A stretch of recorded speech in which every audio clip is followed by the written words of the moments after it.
మార్చి 18 నుండి 10th పరీక్షలు. ఇది నిన్ననే చెప్పినాం మనం, మొన్న కూడా పడింది వార్త.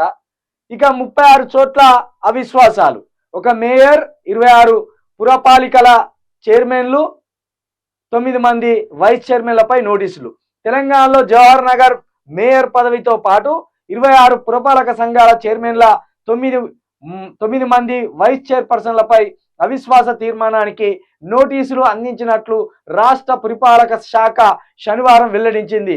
మేడ్చల్, మల్కాజ్గిరి జిల్లాల్లోని జవహర్ నగర్ మేయర్ పై అవిశ్వాసం నోటీసు ఇచ్చారు.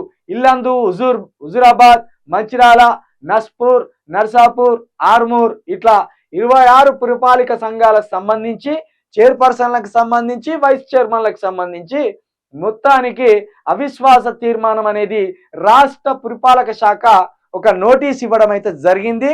మరి వీటి వెనుక ఆ చైర్మన్ల పట్ల కావచ్చు, ఆ చైర్పర్సన్ల పట్ల కావచ్చు, వాళ్ళ పైన ఎమ్మెల్యేల పట్ల కావచ్చు, అది బీఆర్ఎస్ కు సంబంధించిన వాళ్ళు, వీళ్ళంతా కూడా బీఆర్ఎస్ ఆ టైంలో గెలిచిన వాళ్ళు, బీఆర్ఎస్ కు సంబంధించిన వాళ్ళు.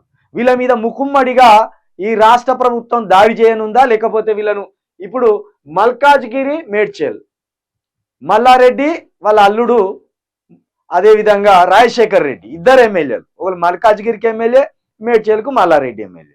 మరి వీళ్ళ మీద ఒత్తిడి పెట్టి వీళ్ళను కాంగ్రెస్లో గుంజే ప్రయత్నం జరుగుతుందా, లేకపోతే వీళ్ళందరి మీద అవిశ్వాస తీర్మానం ఇప్పుడు పెట్టి వీళ్ళను లొంగ తీసుకునే ప్రయత్నం జరుగుతుందా అనేది కూడా ఒక ఆసక్తికర అంశంగా కనబడుతుంది.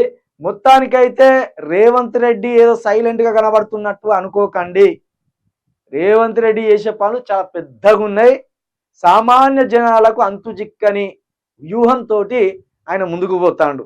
ముందు కేసీఆర్ని బదనం చేసి కేసీఆర్ అవినీతిపరుడని ప్రజలలో చర్చకు పెట్టి, కేసీఆర్ తెలంగాణ ఖజానాను మొత్తం లూడి చేసిండు అనేది చర్చకు పెట్టి, తన పని తాను చేసుకుంటే వెళ్ళే విధంగా ఒక వ్యూహాన్ని అయితే రేవంత్ రెడ్డి అమలు పరుస్తున్ననేది స్పష్టంగా రాజకీయ వర్గాలకు తెలుసు.